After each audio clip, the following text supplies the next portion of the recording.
आज हम लोग करंट एंड इलेक्ट्रिसिटी के न्यूमेरिकल्स करेंगे। अब न्यूमेरिकल कौन कौन से, मैं आपको बेसिकली किरचॉफ्स लॉ का न्यूमेरिकल बताऊंगा, क्योंकि वो ऐसा टॉपिक है जिससे आपके न्यूमेरिकल्स ही बनने के चांसेस है, उससे और ज्यादा क्वेश्चन नहीं बन सकते। तो हम लोग उसका लूप कैसे करके चलता है वो चलाना मैं आपको सिखाऊंगा। अब हम स्टार्ट करते हैं। तो मैंने ये दोनों क्वेश्चन बताऊंगा, ये दोनों क्वेश्चन बेसिकली मैंने आपकी एनसीईआरटी एग्जाम्पल से लिए हैं, क्योंकि ये काफी ज्यादा प्रॉब्लम करते हैं। अब ये क्वेश्चन आप एक बार पढ़ लीजिए। देखो क्वेश्चन में क्या लिखा हुआ है। क्वेश्चन में लिखा हुआ है a battery of 10 volt and negligible internal resistance is connected across the diagonally opposite corner of a cubical network consisting of 12 resistor each of 1 ohm. Determine the equivalent resistance of the network and current along each of the cube.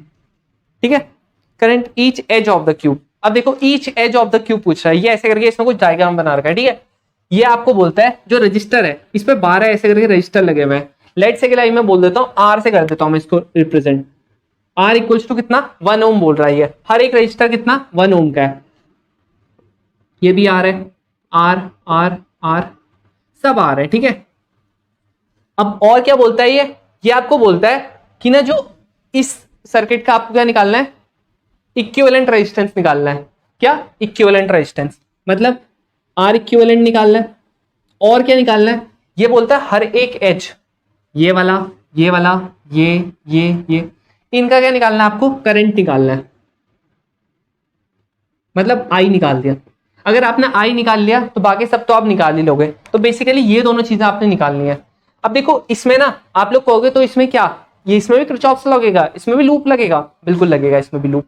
जहां पर भी ना आपको current या फिर आपको resistance निकालना हो, ऐसी चीजें निकालनी हो और आपको कोई सर्किट दे रखा हो, और आपको ऐसी चीजें निकालनी है, तब आपका किरचॉफ्स लॉ हमेशा लगेगा। इसमें कैसे लगेगा, इसमें देखो हम लोग एक लूप कैसे करके चलाएंगे, ये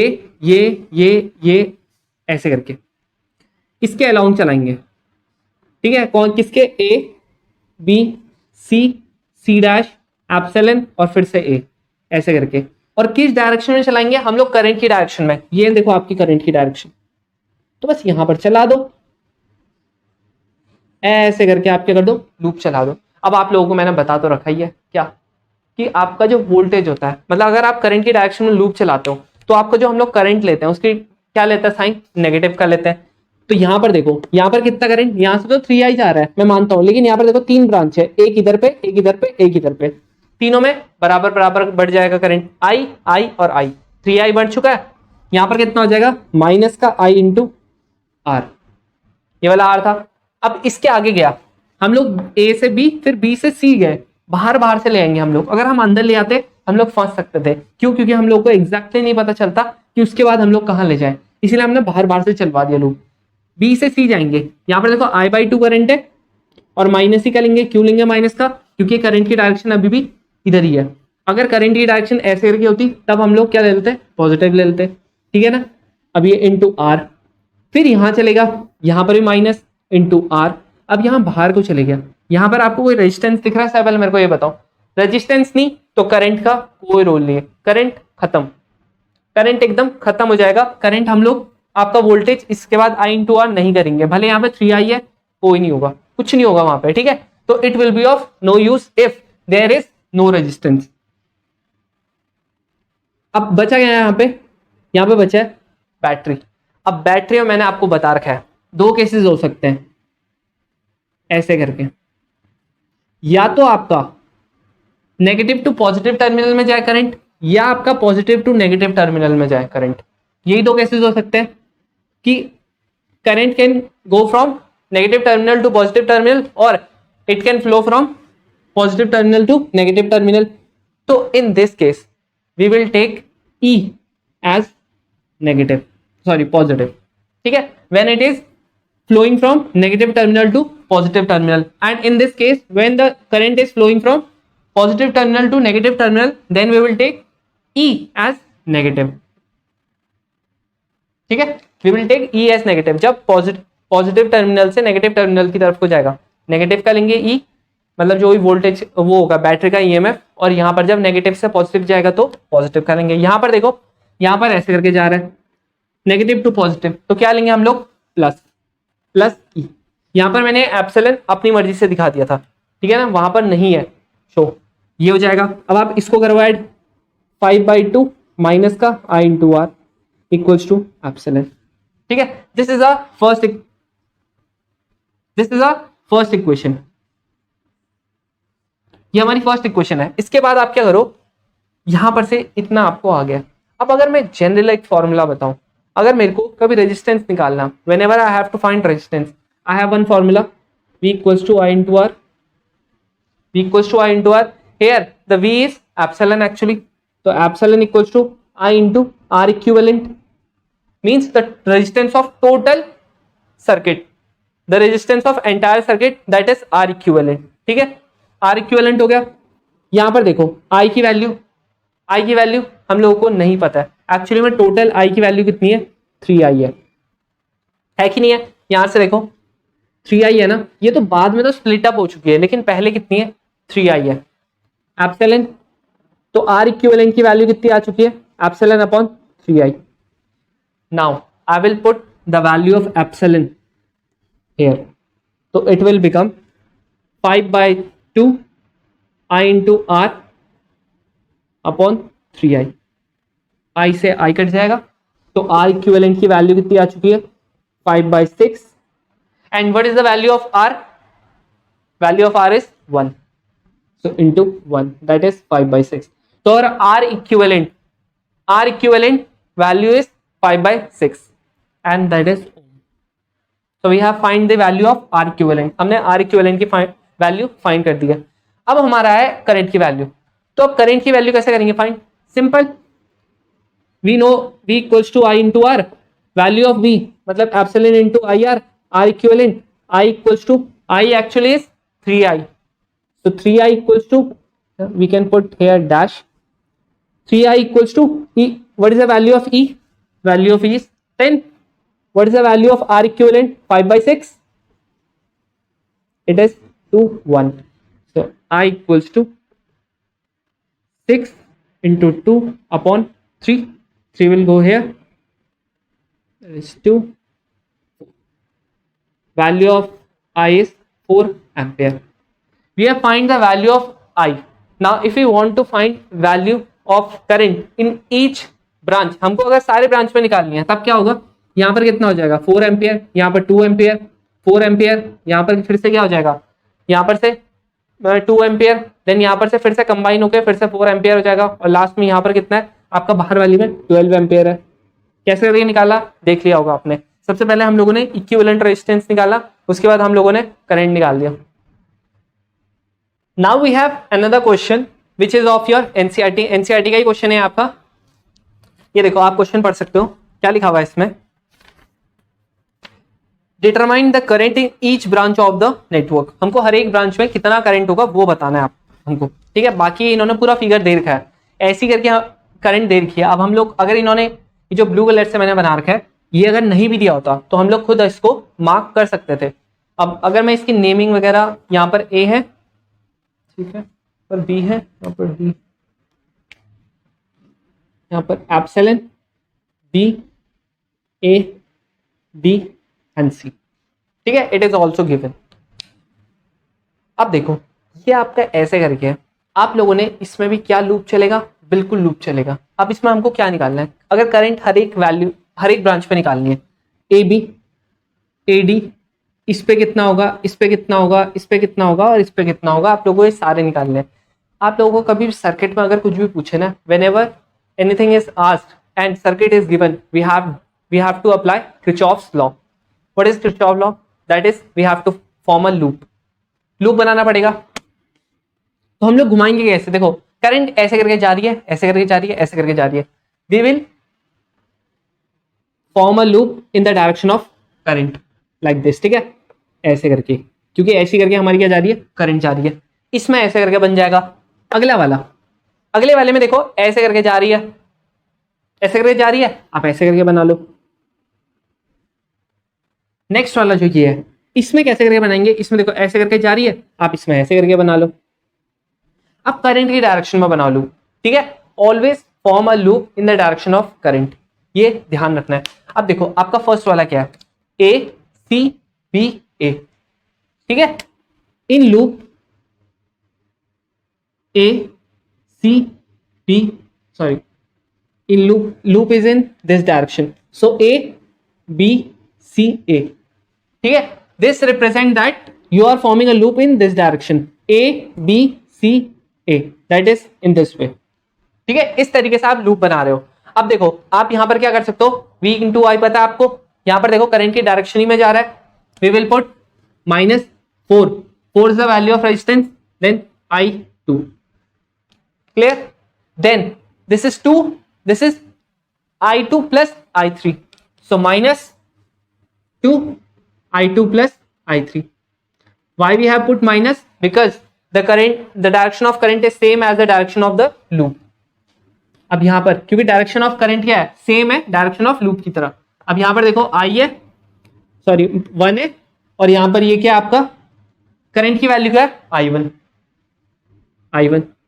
अब यहां पर देखो, यहां से negative terminal to positive terminal, negative terminal to positive terminal, ये रहा, किसका लेंगे हम लोग, EMF प्लस का लेंगे, तो +10 इक्वल्स टू 0, और इक्वेशन फाइनली और equation will be 4I2 minus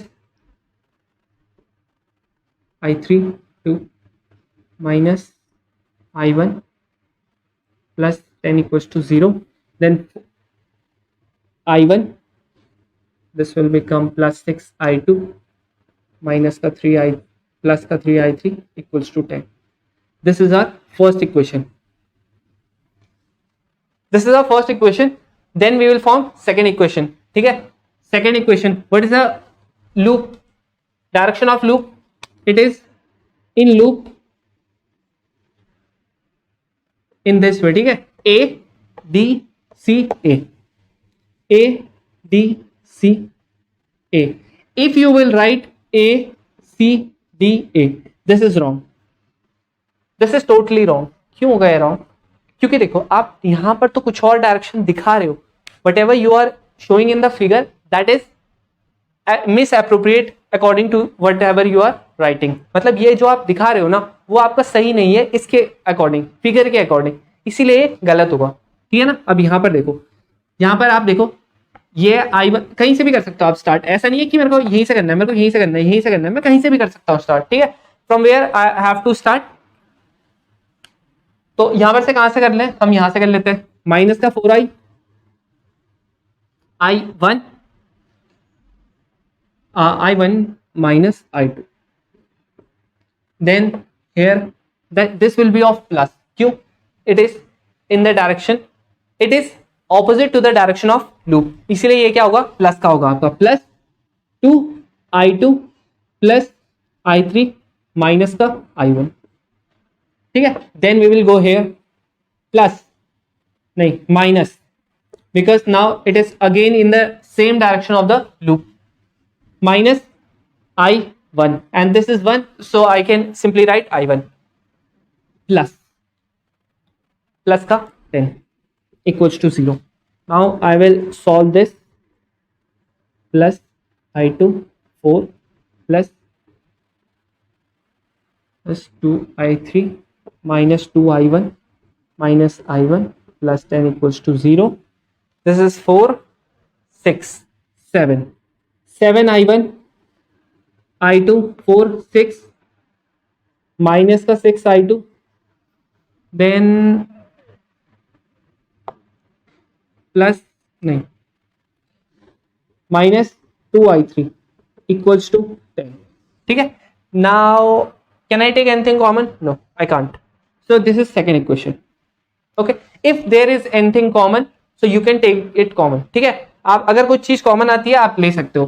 third है, थर्ड में कौन सा लूप लेंगे हम लोग, थर्ड में हम लोग लेंगे इन लूप, जिसमें D epsilon B C, D epsilon B C D, ठीक है। Here I3, is there any resistance, क्या कोई रेजिस्टेंस है, बिल्कुल नहीं है, I3 वेस्ट, पूरा पूरा इसको हम लेंगे ही नहीं। Then negative terminal to positive terminal, plus का 5, then here I2 this will be of negative sign. क्यों? Because it is in the same direction of loop. So I2 plus I3 and 2. Now this will also be negative. ये भी आपका negative का होगा. I1 equals to 0. ठीक है.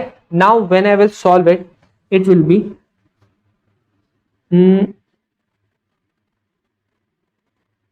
2I1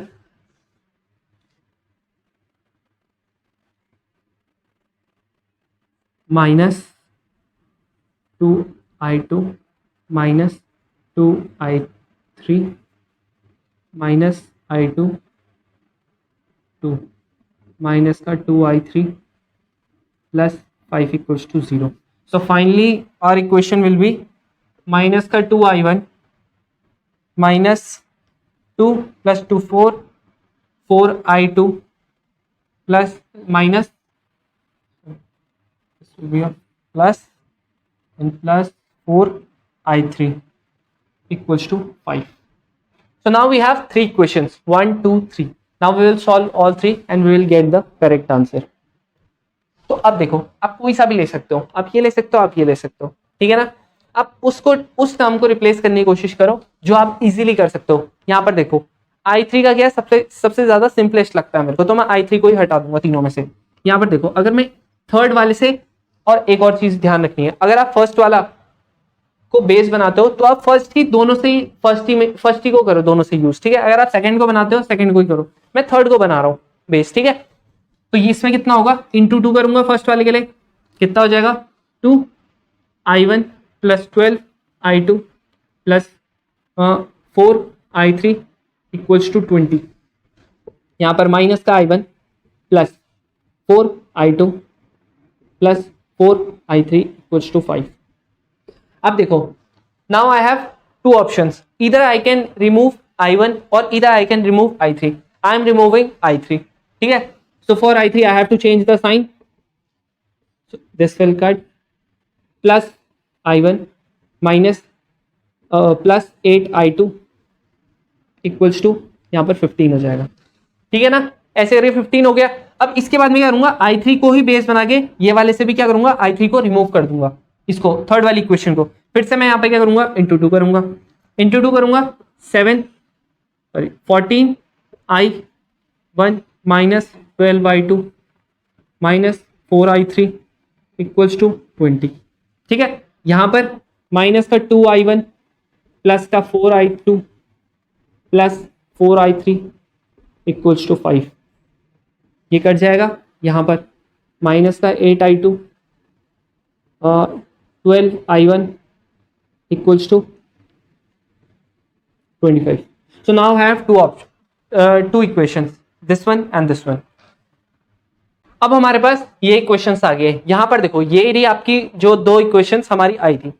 यहां पर से देखो सीधा 8 हमारा कट ही रहा है, काट देते हैं. ये कितना हो जाएगा, दिस विल बी 16I1. यहां पर ये कितना हो जाएगा 40. तो I1 कितना हो गया आपका 40/16. This will be 5/2. So I1 will be 2.5 ampere. I1 value is 2.5 ampere. Now we can put any in any equation. So this will be 4 into 5/2 plus I2 equals to 15. This will be 8 and this will be 2. I will shift here. 15 minus 10. यहाँ पर 5 8 I2. तो I2 की value कितनी आ चुकी है 5/8, ठीक है. 5/8 आ चुकी है. अब इसके बाद क्या करूंगा, I1 की वैल्यू आ चुकी है, I2 की आ चुकी है, इनमें से किसी भी इक्वेशन में रख देंगे I1 की वैल्यू और 2.5 या फिर इसको 5/2 लिख सकते हो आप. मैं सेकंड इक्वेशन में फर्स्ट इक्वेशन में रख रहा हूँ. सो फ्रॉम 1 फर्स्ट इक्वेशन में रख रहा हूँ, ठीक है. 5/2 plus 6 into 5/8 plus 2I3 equals to 10. यहाँ पर से ये कट जाएगा 3/4.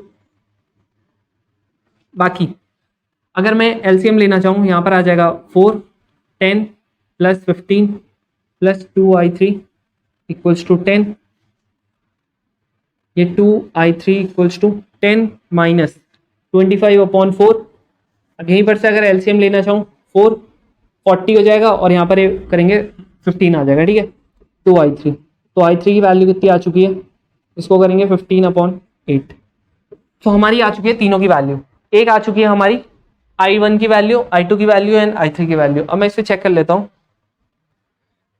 ठीक है, ये बिल्कुल सही वैल्यूज है। अब अगर आपको ये वाली ए बी आर्म में निकालना है, ए बी आर्म में कितना हो जाएगा, i2 कितना है आपका, i2 है आपका ये 5/8। तो ए बी आर्म में कितना हो जाएगा, आप खुद लिख लेना, current in A B arm तो 5/8।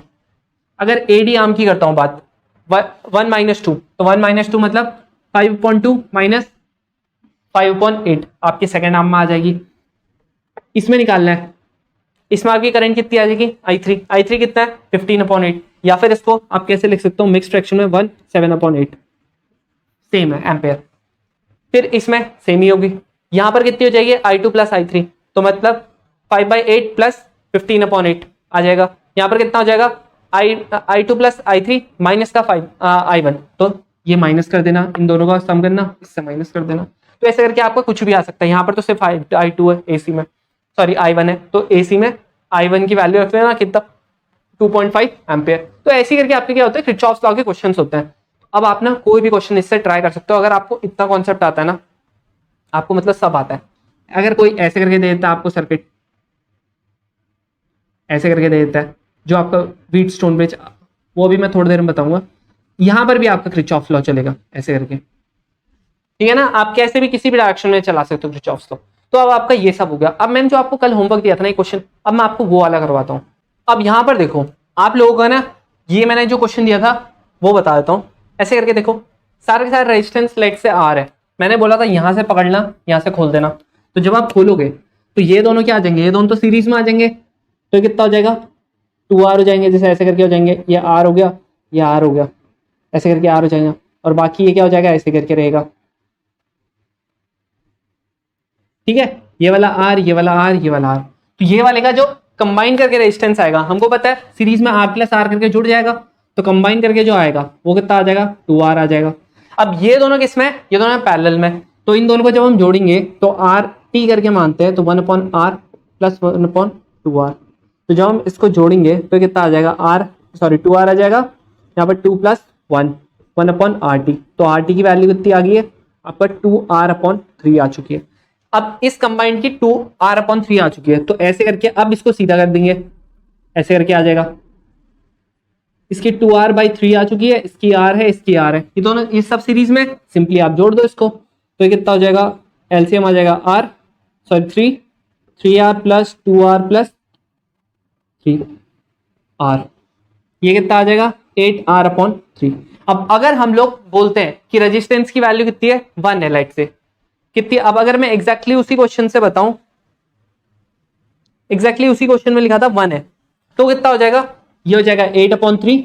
यहां पर आपका इंटरनल रेजिस्टेंस था 3.33, मतलब 3.33 का मतलब 10/3, 10/3, तो टोटल रेजिस्टेंस कितना आ गया 10/3, ये आ गया आपका 18/3, कट जाएगा 6 आ जाएगा आपका। ये कितना है 15 है गिवन। अगर आपको करंट निकालनी थी इसमें तो कितना हो जाएगा 5/6, ये कितना आ गया, ये आ गया आपका 5/2 2.5। और जो कल सैंपल पेपर का क्वेश्चन कराया था उसमें मैंने जो वहां पर 8.5 लिख दिया था, वहां पर 7.5 था, तो शायद हमने जो वैल्यूज है वो सही प्रिडिक्ट की थी, तो इसका ऐसा करके आ गया। अब हम लोग पढ़ेंगे इंस्ट्रूमेंट्स। अब देखो इंस्ट्रूमेंट्स में सबसे पहला हम लोग पढ़ेंगे व्हीटस्टोन ब्रिज। अब आप मुझसे पूछोगे क्या इसका हम लोगों को जो ये मतलब जितना भी हम लोग इसमें प्रैक्टिस वो करते हैं, थ्योरी वगैरह करते हैं, इसमें डेरिवेशन टाइप का हल्का सा भी करते हैं, क्या वो करने की जरूरत है, मैं बोलूंगा इस बार के लिए तो फिलहाल तो नहीं है। क्यों, अब अगर हमको सिंपली एक कॉन्सेप्ट है पता कि इसमें जो रेजिस्टेंस का रेशियो होता है वो सेम है, काफी है हमारे लिए व्हीटस्टोन ब्रिज का, उससे ज्यादा हमको कुछ जानने की जरूरत नहीं है, ठीक है। मैं अभी आपको समझा देता हूँ क्या होता है एक्चुअली व्हीटस्टोन ब्रिज। ऐसे करके आपका व्हीटस्टोन ब्रिज बनता है, यहाँ पर आपका रेजिस्टेंस है, ये आपका रेजिस्टेंस है, ये और ये ऐसे करके, इस रेजिस्टेंस को हम बोलते हैं P, इस रेजिस्टेंस को बोलते हैं Q, इसको बोलते हैं R और इसको बोलते हैं S, ठीक है। PQRS हम कुछ भी ले सकते हैं, हमने PQRS ले लिया।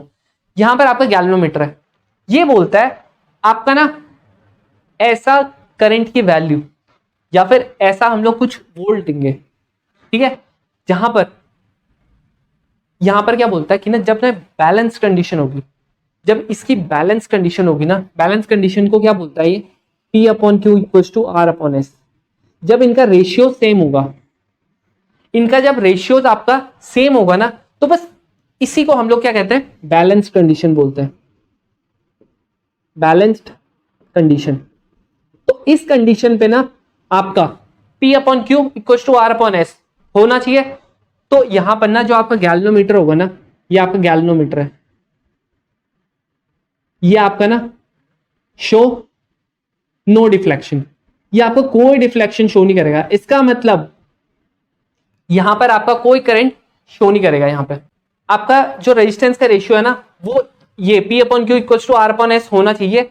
उस टाइम पे आपका जो गैल्वेनोमीटर होगा ना, वो कोई डिफ्लेक्शन शो नहीं करेगा। इसका मतलब वहां पर से आपकी कोई भी करंट पास नहीं होगी, ठीक है, वहां पर से कोई भी करंट पास नहीं होगी। बस उसी को हम क्या कहते हैं, बैलेंस्ड कंडीशन। आपको व्हीटस्टोन ब्रिज में इतना ही जानना था, इतना ही जानना था। अब इसके बाद ना आपको एक और इंस्ट्रूमेंट पढ़ना है, वो क्या आपका मीटर ब्रिज, जो इसी के प्रिंसिपल पे है बेस। वो ऐसे करके होता है मीटर ब्रिज। अब आपको यहां पर दिख भी रहा होगा मीटर ब्रिज ऐसे करके हमारा। आप लोग तो प्रैक्टिकल लैब तो मेरे हिसाब से शायद अब जाने लग गए हो, बट अगर आप नहीं गए हो तो ऐसे करके होता है। एक फट्टा होता है आप पे, ठीक है, ऐसे करके आपके पास एक फट्टा होता है, उसके नीचे से स्केल लगा हुआ रहता है। जो आपकी स्केल होती है ना, बस वो कितनी होती है, 1 मीटर की होती है, 100 सेंटीमीटर की, ऐसे करके, ठीक है। ये पूरा आपका फट्टा है। यहां पर आपका क्या होता है, ये जो है, ये जो मैंने स्ट्रिप्स बना रखी है, ये क्या है, ये आपकी कॉपर स्ट्रिप्स होती है। क्या, कौन सी स्ट्रिप्स होती है, कॉपर स्ट्रिप्स। अब कॉपर ही क्यों करते हैं यूज, क्योंकि कॉपर के अंदर रेजिस्टिविटी जो होता है वो लो होता है। क्या होता है, रेजिस्टिविटी लो होता है, इसीलिए वो क्या करेगा, मतलब वेरी लेस रेजिस्टेंस ऑफर करेगा।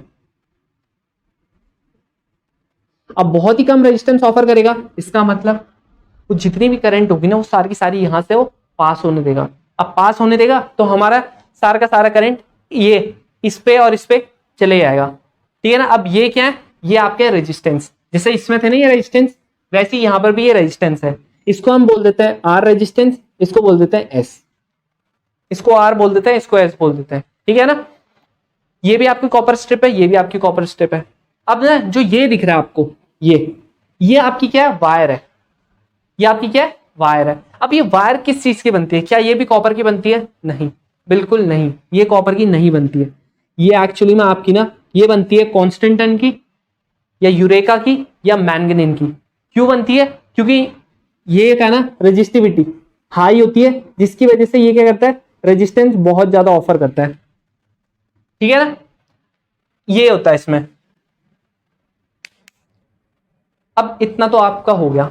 अब इसके बाद ना आप लोग ये बताओ कि ये आपकी 100 सेंटीमीटर की है, ये भी लिख देता हूं मैं, ये 100 सेंटीमीटर की है,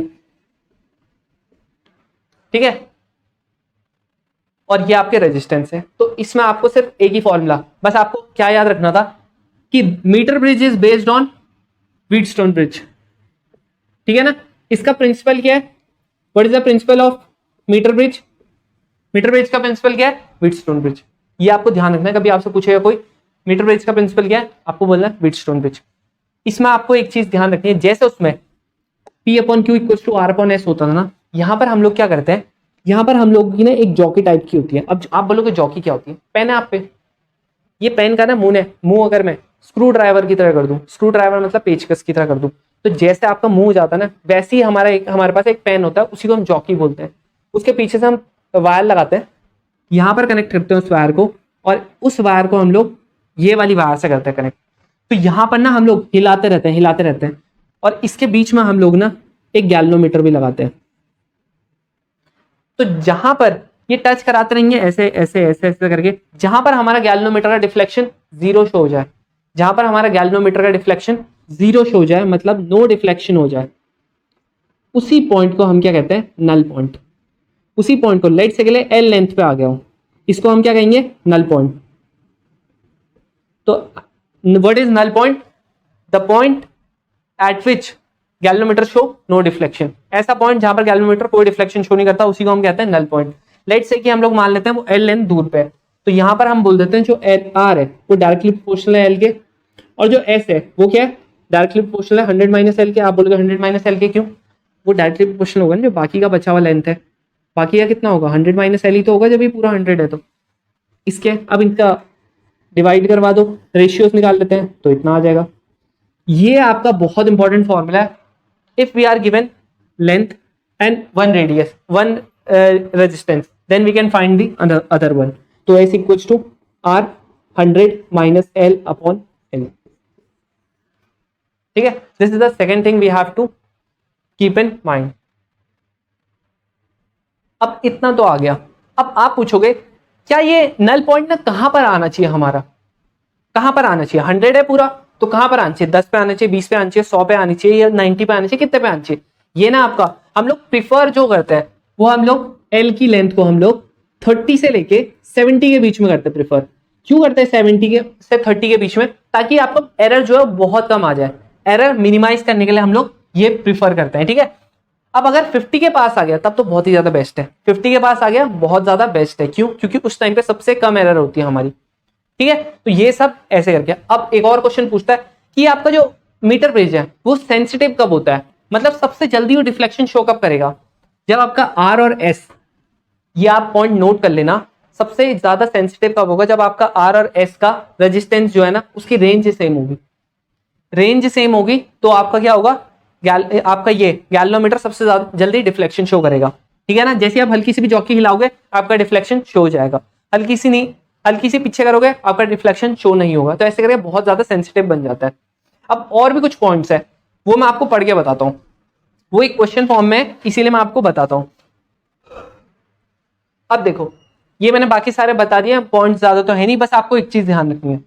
ये मैंने बनाया था, आप बोलोगे यहां पर से ना ये मैंने बैटरी शो नहीं की है, तो बैटरी भी होती है. हाँ, ऐसा मत सोचना कि बैटरी नहीं होती है, मैंने जस्ट आपको समझाने के लिए बैटरी शो नहीं की थी.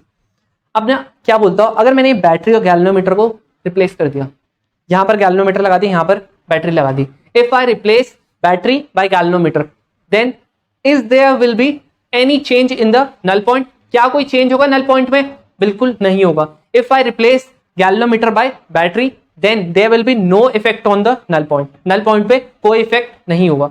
तो ये सारे के सारे आपके पॉइंट्स थे जो आपको मीटर ब्रिज में ध्यान रखने हैं. मीटर ब्रिज बहुत सिंपल है, बस ये व्हीटस्टोन ब्रिज पे क्या है, बेस्ड है आपका. और यहाँ पर क्या है, ये आपको पॉइंट याद रखना है. ये सबसे ज्यादा important formula, R equals to R 100 minus L upon L. इतना आपको आता है. आपके न्यूमेरिकल इससे टफ नहीं पूछे जाएंगे. आपको इससे कुछ थ्योरेटिकल क्वेश्चन भी पूछेगा तो यही सब पूछेगा कि मीटर ब्रिज कब होता है सबसे ज्यादा सेंसिटिव. और क्या पूछ सकता है कि डिफ्लेक्शन, क्या मैंने अगर ये बैटरी एंड गैल्वेनोमीटर को चेंज कर दिया, इंटरचेंज कर दिया, तब क्या कोई आपका इफेक्ट होगा? बिल्कुल नहीं होगा. ऐसे करके यही सब पूछेगा. और ये स्ट्रिप्स किसकी बनती है, आपका ये वायर जो है वो किसका बनता है, ये सब आपके क्या है एमसीक्यू क्वेश्चन बहुत ज्यादा पॉसिबिलिटी है, बन सकते हैं. इसीलिए इन सब पॉइंट्स को आप लोग नोट कर लेना. अब देखो, जो आपका नेक्स्ट इंस्ट्रूमेंट है ना वो है आपका पोटेंशियोमीटर. अब ये आपका बहुत इंपॉर्टेंट इंस्ट्रूमेंट बन जाता है. क्यों बन जाता है अभी आपको मैं बताता हूं. पोटेंशियोमीटर, अब ये कैसा होता है पहले आप ये देखो, यहां पर आपको फिगर दिख रहा है. अब मैं और अच्छे से समझा देता हूं. ये देखो, ये आपका ना ये वायर्स है जिससे आपको मीटर ब्रिज में नीचे होती है ना एक लंबी सी वायर. इसमें क्या होता है 100 सेंटीमीटर की ना, एक ऐसे करके, एक ऐसे में लगा देंगे, एक ऐसे में लगा देंगे, एक ऐसे में लगा देंगे, ऐसी करके आपका होता तो इतना बड़ा है. जितना पोटेंशियोमीटर होता है उतना ही, जितना मीटर ब्रिज होता है उतना ही होता है. लेकिन क्या होता है इसमें 400 मीटर की लगी होती है. कैसे? थोड़ा सा बड़ा फट्टा ले लेते हैं, ऐसे ऐसे करके, एक ऐसे करके लगा दी, दूसरी ऐसे, तीसरी ऐसे, चौथी ऐसे करके. तो ये क्या हो गया आपका, ऐसे करके एक फट्टे में लगाई जाती है. तो अगर मैं फट्टा बनाना चाहूं तो ऐसे करके बन जाएगा मेरा फट्टा. ठीक है, अब इस फट्टे के बाद ना दो पॉइंट्स, दो टर्मिनल्स बन जाते हैं. एक यहां पर बच जाता है, एक यहां पर बच जाता है. एक टर्मिनल से हम लोग बैटरी करते हैं कनेक्ट. जहां पर से हम लोग बैटरी करेंगे ना कनेक्ट, जहां पर से बैटरी का पॉजिटिव टर्मिनल होगा, यहीं पर से हम लोग जीरो मानेंगे. अगर हमने यहां पर कर दिया पॉजिटिव टर्मिनल कनेक्ट तो यहां से मानेंगे जीरो, यहां पर कर दिया तो यहां से मानेंगे जीरो. उसके बाद ये आ जाता है आपका रियोस्टेट, मतलब वेरिएबल रेजिस्टेंस के लिए. और ये आपकी सिंपल की आ गई है. तो यहां पर से ना सेम ये भी वही काम करता है. यहां पर भी हम लोग क्या लगाते हैं, एक जॉकी लगाते हैं. जॉकी लगाई, उसके बाद आप क्या कर सकते हो, नल पॉइंट निकाल सकते हो इसका. ठीक है ना, तो ऐसी करके. अब आप पूछोगे क्या इसका प्रिंसिपल भी मीटर ब्रिज है या व्हीटस्टोन ब्रिज है, तो इसका आंसर है अ बिग नो. एग्जैक्टली तो नहीं बोल सकते, a sort of, but exactly नहीं बोल सकते. ठीक है ना, वैसे ना ही बोलो तो ज्यादा सही है. क्यों? इसमें आप लोग क्या मानते हो इसका प्रिंसिपल? हम लोगों ने एक फॉर्मूला पढ़ा है, P equal to I into R, या हम लोग बोल सकते हैं I into rho L by A. ये पढ़ा है आपका. देखो रो तो क्या आपका कांस्टेंट है, रो आपका क्या है कांस्टेंट है, ये मैंने मान लिया. आप यहां पर क्या करते हो, जो आपकी वायर है ना इसका एरिया भी आप क्या कर देते हो कांस्टेंट कर देते हो, और जो आपका करंट है ना वो भी आप क्या कर देते हो, कांस्टेंट कर देते हो। इन तीनों चीजों को आप कांस्टेंट कर देते हो।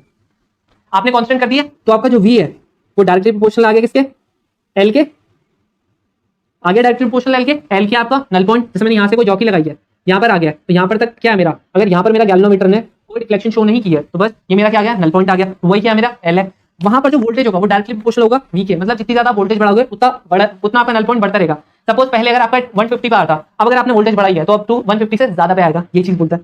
V इक्वल्स टू क्या आ गया, K इंटू L, K की वैल्यू क्या आ गया, V बाई L। अब देखो V बाई L आ गई है, लेंथ से हो रहा है डिवाइड, जो भी लेंथ से होता था डिवाइड उसको क्या बोलते थे, ग्रेडियंट। अब क्या चीज हो रहा है लेंथ से डिवाइड, पोटेंशियल, तो इसको क्या बोलेंगे, पोटेंशियल ग्रेडियंट। तो ये आपका हो जाता है पोटेंशियल ग्रेडियंट। अब पोटेंशियल ग्रेडियंट बताता क्या है, ये आपके ना हर एक लेंथ पे आपका कितना पोटेंशियल है, हर एक लेंथ पे कितना पोटेंशियल है वो बताता है। जैसे अगर मैं मानता हूं 100 सेंटीमीटर है, लेट्स से एग्जांपल के लिए मानता हूं 100 सेंटीमीटर की वायर है और 100 वोल्ट मेरा क्या पोटेंशियल है, तो हर एक सेंटीमीटर पे कितना पोटेंशियल है, एक एक सेंटीमीटर का। कैसे निकाला, 100/100 1 आ गया। अब मैं बोलता हूं अगर 200 सेंटीमीटर की है तो कितना हो गया, 0.5 वोल्ट। अगर 300 सेंटीमीटर की है तो कितना हो गया, 0.33 वोल्ट। अगर 4 सेंटीमीटर की है तो कितना हो गया, 0.25 वोल्ट। तो ऐसे करके हम लोग निकाल सकते हैं पोटेंशियल ग्रेडियंट से। तो इसका प्रिंसिपल एक्चुअली में क्या है कि अगर हमने if we take a wire of uniform cross sectional area and a constant current is flow from it, then the voltage is directly proportional to length। अगर हम लोग कोई वायर लेते हैं जिसका एरिया क्या है, यूनिफॉर्म है, और हम लोग उससे कांस्टेंट करंट पास करवाते हैं, तो उस टाइम पे आपका वोल्टेज क्या होगा, डायरेक्टली प्रोपोर्शनल हो जाएगा L के। ये इसका क्या प्रिंसिपल है। अगर आपसे पूछ ले तो ये लिखना, आप लोग गलत मत लिखना। इसके बाद ना पोटेंशियोमीटर में आपको इतना पढ़ना था। अब देखो यहां पर ये तो आपने पढ़ लिया। अब इसके बाद ना इसके दो एप्लीकेशन आ जाते हैं, ये भी बहुत इंपॉर्टेंट एप्लीकेशन है, इससे आपके डायरेक्ट क्वेश्चन बन जाते हैं। क्या एप्लीकेशन है, पहला एप्लीकेशन है ये ना ईएमएफ को कंपेयर करने के आता है काम, compare EMF of two cell, दो सेल का ईएमएफ कंपेयर करने के आता है काम। ठीक है, जैसे हमने ये हमारा पोटेंशियोमीटर था, हमने इससे दो सेल कनेक्ट कर दिए, E1 and E2। This is our potentiometer and we have connected to cell E1 and E2। तो now we have to compare the potential वो EMF of these two cells. So what will be that EMF, ये हमको पता करना है। तो हम लोग क्या करते हैं, पहली चीज एक बहुत इंपॉर्टेंट गोल्डन चीज जो मैं बता रहा हूं, कि ध्यान से नोट करना कि जो ये दोनों ईएमएफ है ना, जो आपका E1 एंड E2 है, उसका ईएमएफ ना, ये जो आपका ईएमएफ होगा ना पोटेंशियोमीटर का, इससे कम होना चाहिए। क्या बोल रहा हूं, इनका जो ईएमएफ है वो इससे कम होना चाहिए। मतलब जो E1 ई एप्सिलॉन से कम होना चाहिए और ये एप्सिलॉन से कम होना चाहिए, दोनों के दोनों एप्सिलॉन से कम होने चाहिए। क्यों होने चाहिए कम, अगर ये कम नहीं होगा ना तो आपका नल पॉइंट नहीं मिलेगा, नल पॉइंट नहीं मिलेगा।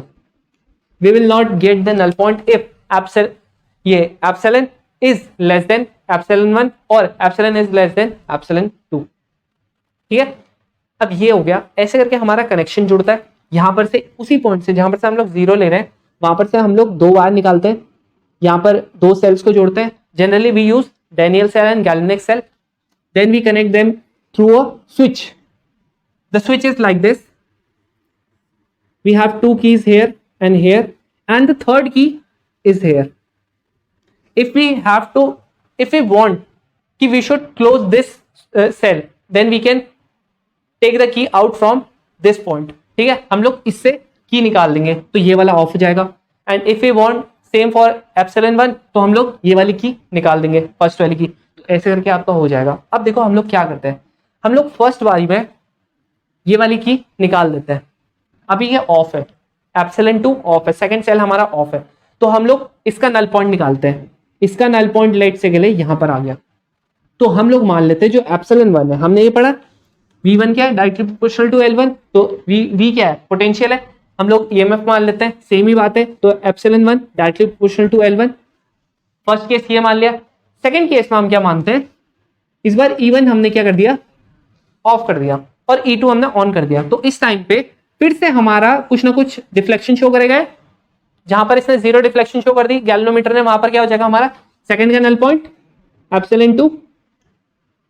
ठीक है, now we will take their ratios and this is the formula we are requiring. ये हमारा फॉर्मूला था जो हमको चाहिए था कि epsilon 1 upon epsilon 2 equals to L1 upon L2।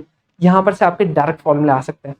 Second application, यहां पर से आप क्या कर सकते हो, यहां पर तो एक ही सेल है, लेट से इसका ईएमएफ कितना मान लेता हूँ, एप्सिलॉन डैश मान लेता हूँ, अगर इसका एप्सिलॉन हो तो ये क्या है, to find internal resistance, to find small r internal resistance.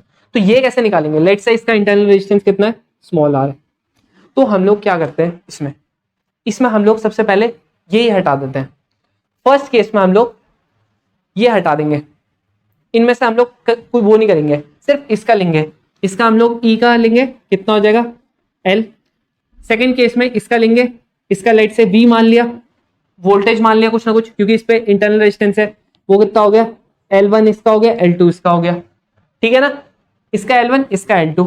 तो यहां पर से हम लोगों को पता है, अब देखो हमको यहां पर से पता है E क्या होता है हमारा, EMF क्या होता है, I into r, I into r होता है नहीं, I into r plus small r, क्योंकि ये क्या हमारा EMF है। वहीं अगर मैं टर्मिनल वोल्टेज की करता हूँ बात, वो सिर्फ I इंटू आर होता है, ठीक है। इनका अगर मैं रेशियो लेता हूँ, ये कितना हो जाएगा मेरा, ये हो जाएगा epsilon upon B equals to L1 upon L2, L1 upon L2, यहां पर क्या रख देंगे, I R plus small r upon I into R equals to L1 upon L2। इससे ये कट जाएगा, यहां पर आ जाएगा 1 plus R upon small r, L1 upon L2।